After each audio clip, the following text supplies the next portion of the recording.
मुगलाना,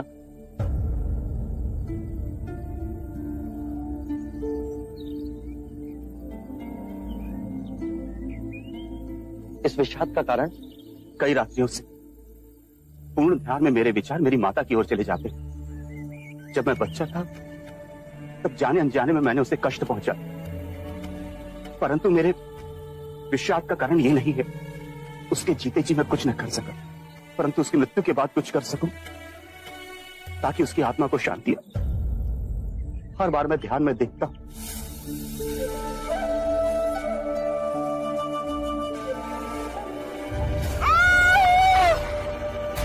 माते।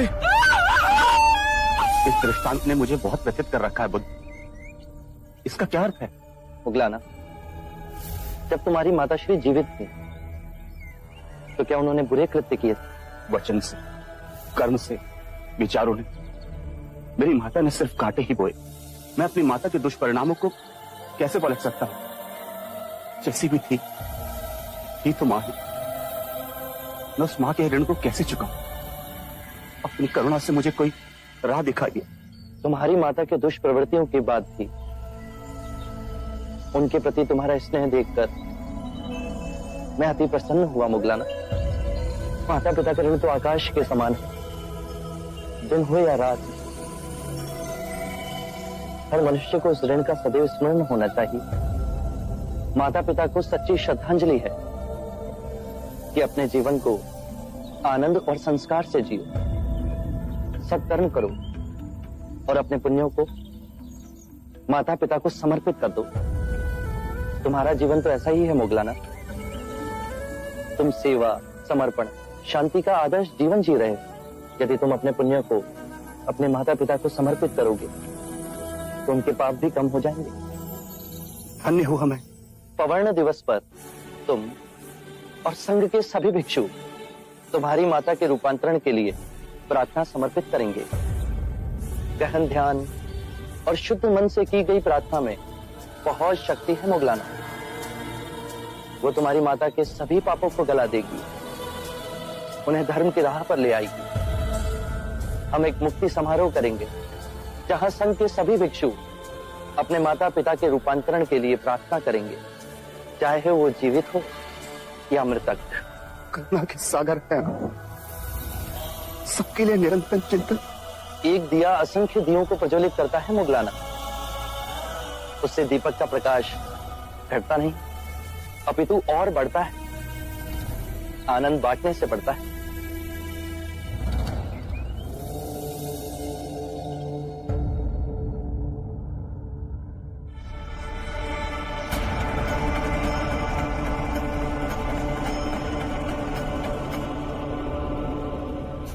महाराज, मैं ये क्या सुन रहा हूं?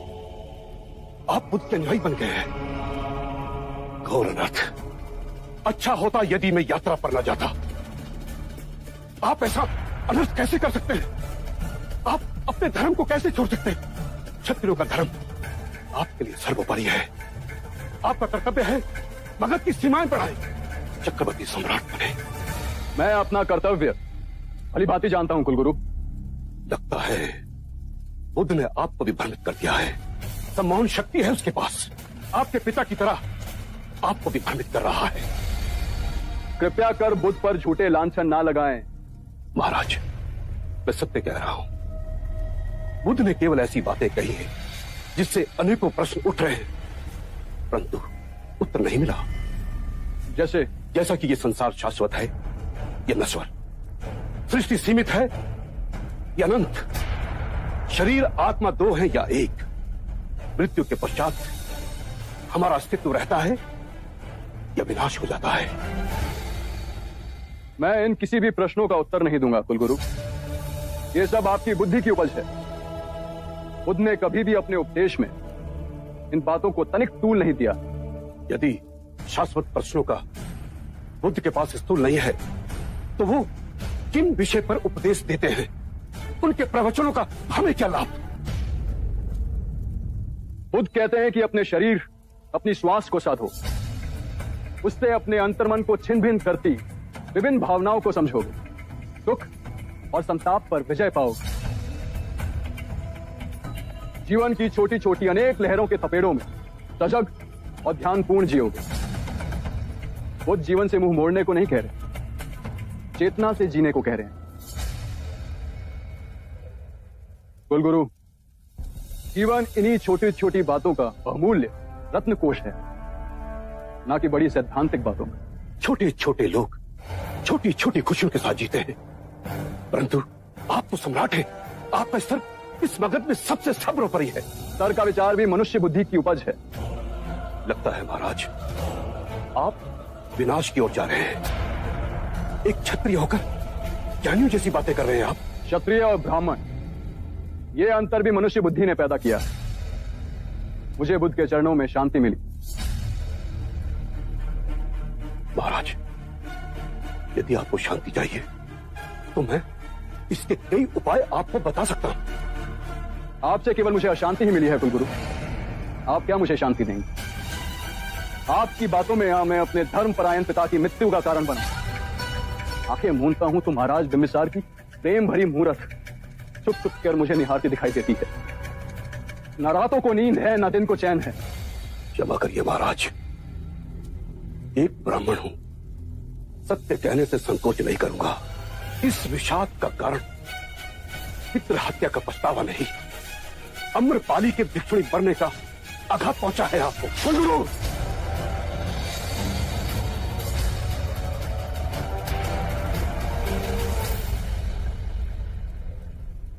लगता है बुद्ध ने आपको यही सिखाया है।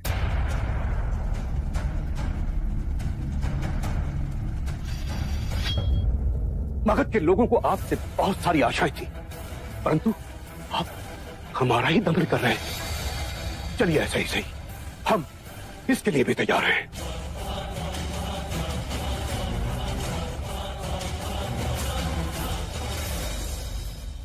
महाराज, आप में ये परिवर्तन देखकर मैं हैरान हूं। अजात शत्रु की उठी हुई तलवार बिना वार किए आज नीचे कैसे झुक गई? मुझे कुलगुरु की हत्या करने में तनित संकोच न होता, किंतु यदि ऐसा करता तो मेरे गुरु बुद्ध का अपमान होता। बड़े ऊंचे स्वर में बोलकर गए हैं कुलगुरु। कोई मुझे कितना भी उत्तेजित क्यों ना कर ले, मैं अब कभी हिंसा के मार्ग पर नहीं जाऊंगा। जो मार्ग मेरे गुरु दिखाएंगे उसी मार्ग पर चलूं।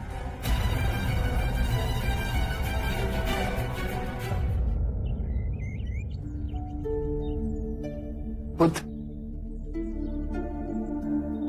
प्रणाम। आपके परम भक्त सुदत की पत्नी पुण्यलक्ष्मी आई है।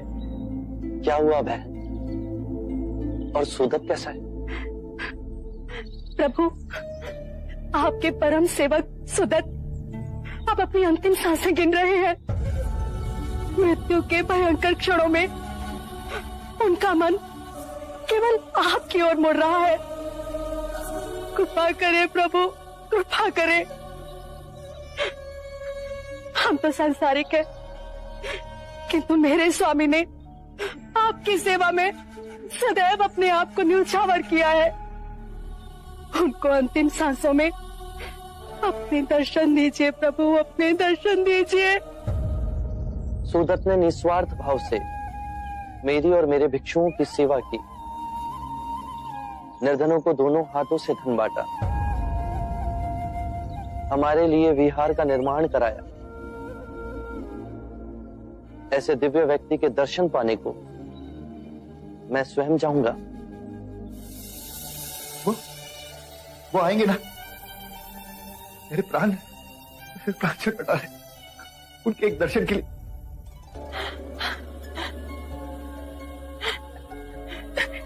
देखिए तो, स्वयं बुद्ध आए हैं।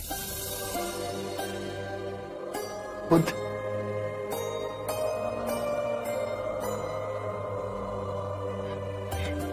आप आ गए।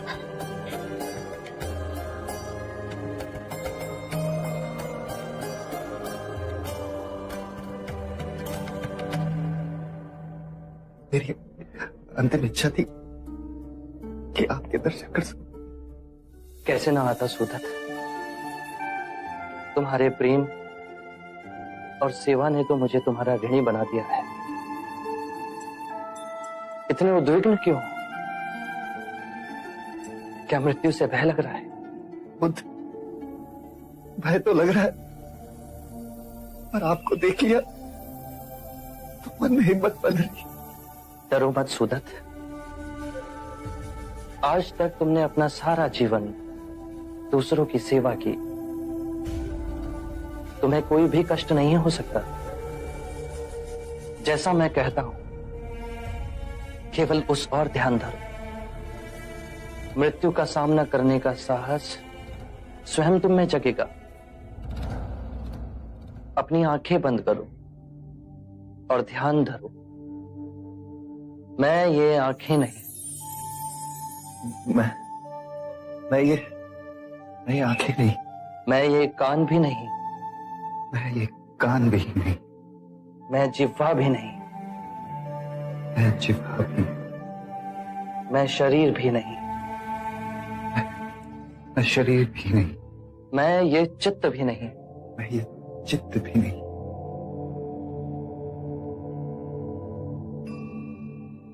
ध्यान नहीं लग रहा? ध्यान केंद्रित करो सुदत। अपनी आंखें बंद करो।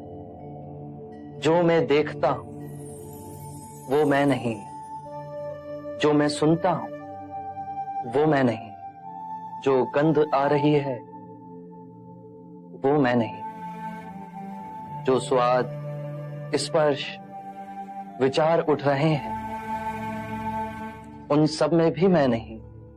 जो मैं देखता हूं वो मैं नहीं, जो मैं सुनता हूं वो भी मैं नहीं, जो गंध आ रही है वो भी मैं नहीं, जो स्वाद, स्पर्श और विचार उन सब में मैं नहीं। मैं ये दृष्टि नहीं, ध्वनि नहीं, सुगंध नहीं, विचार नहीं, स्वाद नहीं, मन नहीं, सुगंध नहीं, स्पर्श नहीं, मन नहीं। आगे बोलिए बुद्ध। मैं पृथ्वी तत्व नहीं, मैं आकाश भी नहीं, मैं वायु भी नहीं, मैं जल भी नहीं, चेतना तत्व में भी मैं नहीं। कोई तत्व मुझे जकड़ नहीं सकता। जन्म और मृत्यु मुझे छू नहीं सकती। जन्म और मृत्यु मुझे छू नहीं सकते। मैं मुस्कुराता हूं क्योंकि ना मैं जन्मा हूं, ना ही मैं मर सकता हूं। ना जन्म ने मुझे जीवन दिया और ना ही मृत्यु मेरा जीवन मुझसे छीन सकती। जन्म और मृत्यु पर मेरा अस्तित्व ना निर्भर था, ना निर्भर है। क्या हुआ सुदित? ध्यान नहीं लग रहा?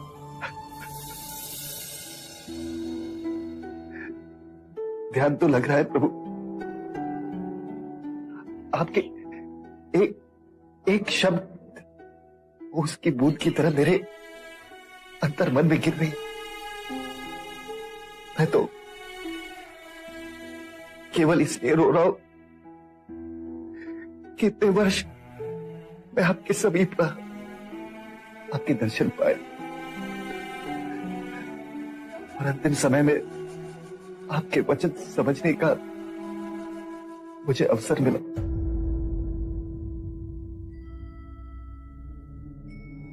धन्य है बुद्ध, धन्य है आप। आपने मृत्यु के भय से, इसने मेरे प्राणों को जकड़ लिया था, उसे मिटा दी। अब इस संसार से विदा होते हुए आखिरी क्षण तक मैं केवल आपको देखना चाहता हूं।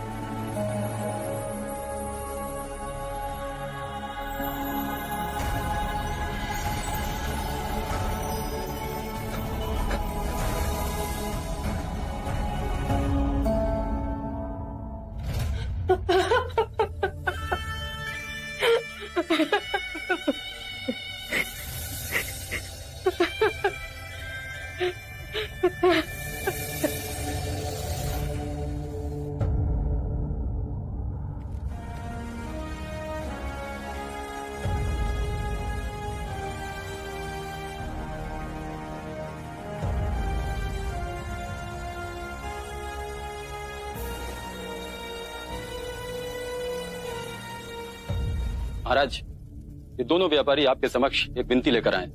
ये लोग विज्जी व्यापार के लिए जा रहे हैं। रास्ते में वन पड़ता है। वन से निकलने के लिए इन लोगों को सुरक्षा चाहिए। विजी में कोई नया उपद्रव शुरू हुआ है क्या? हाँ महाराज, पिछले कुछ माह से छोटी छोटी टुकड़ियों में लुटेरे आते, चाकू कटार से वार करके यात्रियों का माल लूट लेते और जंगल में ओझल हो जाते। उसके कुछ ही दिनों बाद वही लूटा हुआ माल विजी की मंडियों में ले जाकर बेच दिया जाता है। सेनापति एक कार्य करो, हमारे कुछ गुप्तचरों को साधारण नागरिक की वेशभूषा में विजी में भेजो। उनसे कहो कि वो वहां इस टोली के गठन की सभी सूचना एकत्रित करें। हम सही समय पर उन्हें पकड़ दंडित करेंगे। जो आज्ञा महाराज। इस कार्रवाई में थोड़ा समय लगेगा, पर आप निसंकोच विजी जाएं। आपके साथ हमारी सेना की सुरक्षा रहेगी। हमारी सेना को आपके साथ देख वो आप पर आक्रमण नहीं करेंगे। सेनापति, हमारे 2 सेना नायक सेना बल की 2 टुकड़ियां लेकर इन व्यापारियों के साथ जाएंगे।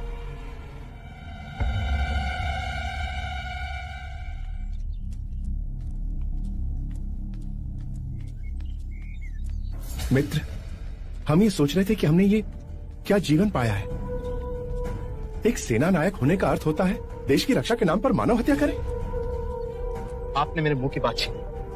महाराज अजत शत्रु का अनुमान गलत है। विजी के लुटेरे बहुत बेधड़क हैं। वो हमें देखकर भय से डरकर भाग नहीं जाएंगे। वो अपनी सत्ता जमाने के लिए हमसे युद्ध लड़ेंगे और हमें ना चाहते हुए उनका वध करना पड़ेगा। इसके पश्चात ये व्यापारी धन कमाने के लिए जुट जाएंगे और मानव हत्या के पाप का बोझ ढोने के लिए हमें छोड़ दिया जाएगा। सत्य कहा आपने मित्र। अब हमें ये पाप का बोझ उठा के लगता है पूरा जीवन व्यतीत करना पड़ेगा। मृत्यु के पश्चात हमें स्वर्ग नहीं नर्क मिलेगा। महाराज ने तो मुक्ति का मार्ग खोज लिया है और स्वयं बुद्ध के अनुयायी बन बैठे। इतने सारे पाप करने के बाद भी वे मुक्ति के मार्ग पर चल पड़े, तो क्या हमें मुक्ति नहीं मिलेगी? सत्य कहा। महाराज ने तो पंचशील के सिद्धांतों का पालन कर अहिंसा का मार्ग अपना लिया और हमें हिंसा के मार्ग पर भेज रहे हैं। आप अपनी जगह सही हैं, पर जब तक हम सैनिक हैं, हम महाराज की आज्ञा का उल्लंघन नहीं कर सकते। ये देशद्रोह कहलाएगा। इसलिए हमें कोई और मार्ग ढूंढना पड़ेगा जिससे हमें मुक्ति मिल सके। एक मार्ग है, यदि हम बुद्ध के अनुयायी बन जाएं, तो कोई हमें हिंसा के मार्ग पर जाने के लिए विवश नहीं करेगा। ये सही रहेगा। आज ही हम दीक्षा लेकर भिक्षु बन जाएंगे ताकि आने वाले जीवन में हमें भी मुक्ति मिल सके। चलिए।